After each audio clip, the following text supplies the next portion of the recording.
Rebecca Fisseha, thank you so much for coming to this interview. And thank you for having it. I want to begin just by asking you to tell us about your novel.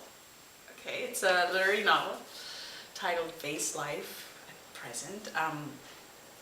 It's about an Ethiopian grandfather and his Diaspora Ethiopian granddaughter, who, it's essentially a sort of a battle of wills between them.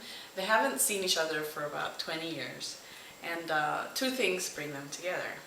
One is an act of God, as it's called, a natural disaster, the Iceland volcano of 2010, which shut down all air travel in most of the world, biggest air travel shutdown since World War II, I think. And the second thing that brings them together is the death of the granddaughter's mother. The granddaughter's name is Desi, so her mother, the grandfather's daughter. She has died about a month before, and then the volcano erupts, and the granddaughter, she's a flight attendant, and her flight gets diverted, and it lands, surprise, in Addis Ababa, the city of her birth. It's fiction, so I can do that. And because of that, she ends up in that city, and because it's a mourning period, she goes to see her grandfather, and that brings the two of them together. And it gives him an opportunity to use her for getting what he's been wanting for the past month, which is to have his daughter exhumed from Canada and buried in Ethiopia, where he believes she rightfully should be buried with her ancestors and so on. And Desi refuses this. I mean, why should I have to be the one to do this? That's when he brings new information into the mix, sort of an informational bomb, if you will, that she has this sister that she's never known about, this big family secret. And that's sort of the card he plays to get her to do this impossible task, to bring the body of the mother over. And that sort of acts like a big light on her life up to that point, and makes her reevaluate everything, who she's become, her relationship with her mother. And her obsession becomes as much about finding this unknown sister as fulfilling her grandfather's demand. And that's the bulk of the story, is about her juggling these two new realities, if you will. The title, Vase Life, has to do with how long roses stay alive in the vase. How did you come across this title? Well, the title Vase Life, it happened, early drafts of the novel, there was a lot going on in the first couple of drafts with the rose industry, the import and export of roses, especially in East Africa, which is a huge industry. Local companies and foreign companies, mostly Dutch and Indian companies. So while I was researching that early on, because the main character, Desi's earlier incarnation, part of her processing of her grief was trying to bring a rose plant from Ethiopia to her mother's cemetery in Canada. And so I did a lot of research about the rose industry.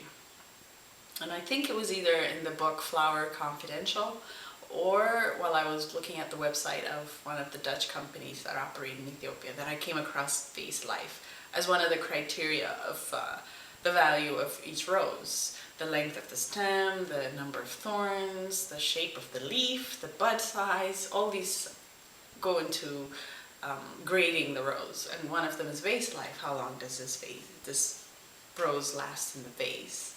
Mm-hmm. And so I thought, vase life, that's such a great metaphor for immigrant life, in the sense of being cut off from your roots, taken somewhere else, mm-hmm. having to thrive and survive in that new environment, in an with sort of artificial nutrition, and there's always a kind of a glass between you and the world. Mm. You're always seeing, the glass might get thinner and thinner with time, but there's still a sense of some kind of glass between you and what's really going on. At least that's the way I feel. I don't know.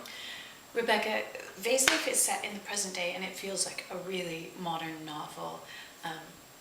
Desi, the main character, she works for an airline. She is well educated, she is worldly, she is sexually liberated. but in various ways the threads of the past keep coming up.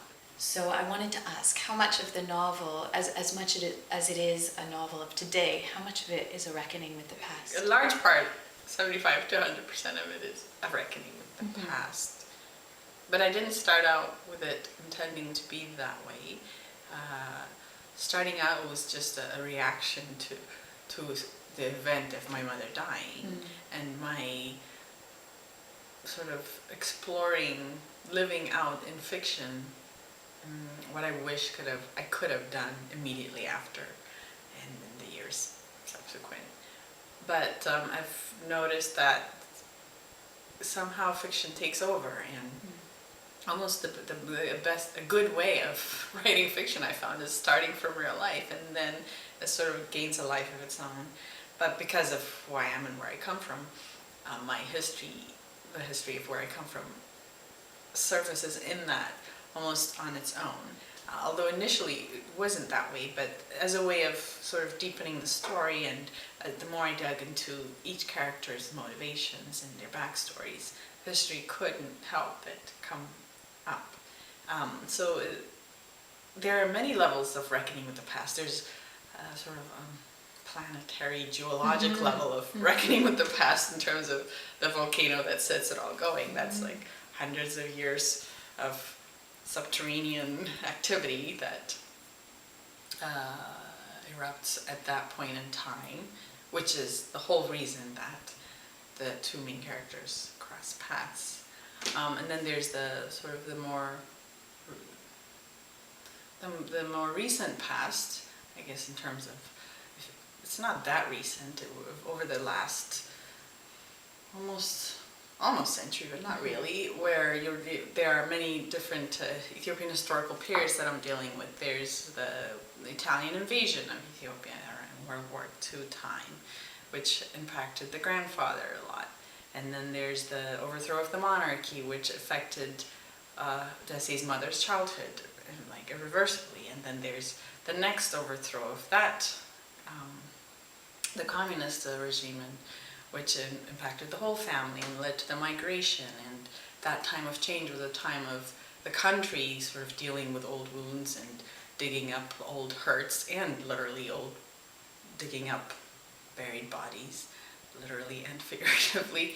And then there's the immediate past of the family and the death in the family that impacts everyone, and the reason why the grandfather is disturbed by this foreign burial and demands that it be reversed in a way. So it's all these three levels of past events that the characters are dealing with in that 1 week period. Can you tell us who else is writing books that cover the Ethiopian diaspora in Canada? In that specific area, there aren't any that I know of. Specifically Ethiopian diaspora writers writing about life in Canada aren't there. I know of some who have written memoirs about their life in Ethiopia, and other works of fiction set in Ethiopia. But as far as works dealing with life here, I don't know of any. There are a lot in America, not a lot, but starting to be. There are a couple of novelists, Ethiopian-American novelists. Up to now, their works have been either about the Ethiopian-American experience or historical fiction dealing with Ethiopian history. The first one is Dinal Mengistu. I don't know if you know about him. The second one, who deals mainly with historical fiction, up to now at least, is Maazab Mengistu. Most of the African diaspora output has been mostly West African, writers of West African diasporic descent, or South. East and North, not so much. But I think that will hopefully change with the new generation as we're sort of making our presence felt in a more creative sense. So that brings me to my last and final question. What next for the book, and what next for you as a writer? But to finish this novel, I really am going to have to become as full-time as possible. There hasn't been a period when I completely disappeared into it full-time. And I think I will give it that full-time attention. this is for editing the next Yeah, draft the of it. last draft or so. Mhm. It's going through one read by a mentor/editor, and once I have the notes from that, I think I should and will do intensive time of final rewrites. Not final, it's never final, but before I do like the spaghetti test, just throw it out and see where it sticks. Because if I'm lucky enough that it gets picked up, then it's another couple more years of working on it, right? So at some point you gotta let it go and see where it floats. And so that's that for the novel. And for other, I will continue writing short pieces, like short stories. It's the process of trying to gain publication credits, really. And because some stories just come out in short form. And thinking about the next novel, I suppose, which might be about sort of a love actually kind of novel. But there are 4 types of traditional love ballads in Ethiopia. And I kind of want to use that as a framework for at least 4 intersecting stories. Well, thank you so much for doing this interview with me, and Thank you for best doing of the luck. interview. Thank you.